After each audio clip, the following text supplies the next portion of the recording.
Recycling provides a wide range of benefits for our environment, such as reducing the amount of waste sent to landfills and incinerators, conserving natural resources such as timber, water, and minerals, and preventing pollution and reducing greenhouse gases by reducing the need to mine and process raw materials.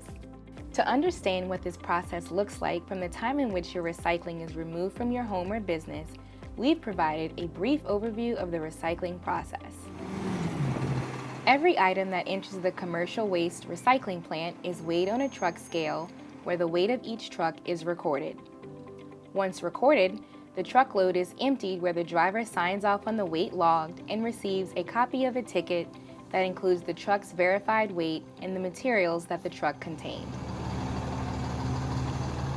Once materials from the trucks are released, the procedure for each material to be processed begins. A load operator then scoops a load of materials and begins loading them onto the conveyor belt. The materials then go up an incline belt where they are sent to a pre-sort belt. At this pre-sort belt, 3 to 4 staff members remove any contaminated items that should not be included. Examples of these items include any plastic bags, garden hoses, glass bottles, bricks, or rocks. Any item that does not belong is removed and thrown away during this stage. After this process, the items are sent across what is called an OCC screen, which is where cardboard is separated from plastics and cans. Once the cardboard is separated, it's placed in a cardboard storage area. From there, the rest of the materials fall through the OCC screen and are sent to a conveyor belt which leads up to a ballistic separator. This machine separates paper from 2D materials, which are plastic, aluminum, and tin cans. The paper will then go over the top of the machine and the 2D materials will fall to the bottom of the machine.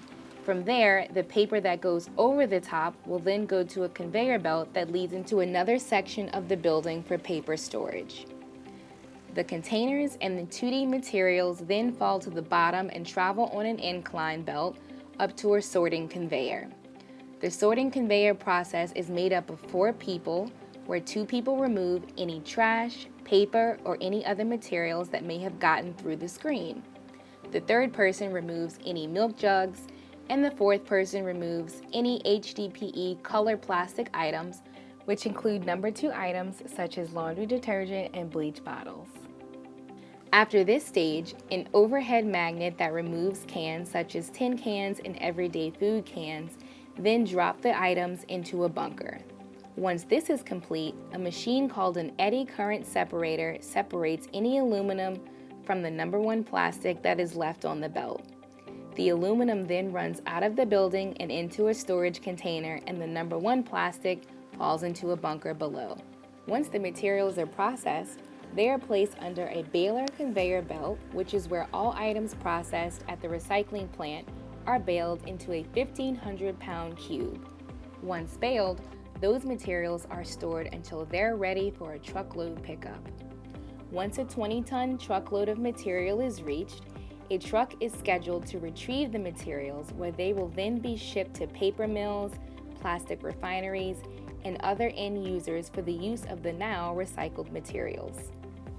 Recycling is a simple way to create a cleaner environment, and understanding this process is beneficial to understanding the role that recyclers play in creating a more sustainable environment. For additional information on recycling, we encourage you to visit the recycling page on the city's website at kenner.la.us. Thank you for viewing, and we hope that you have found this information both helpful and insightful.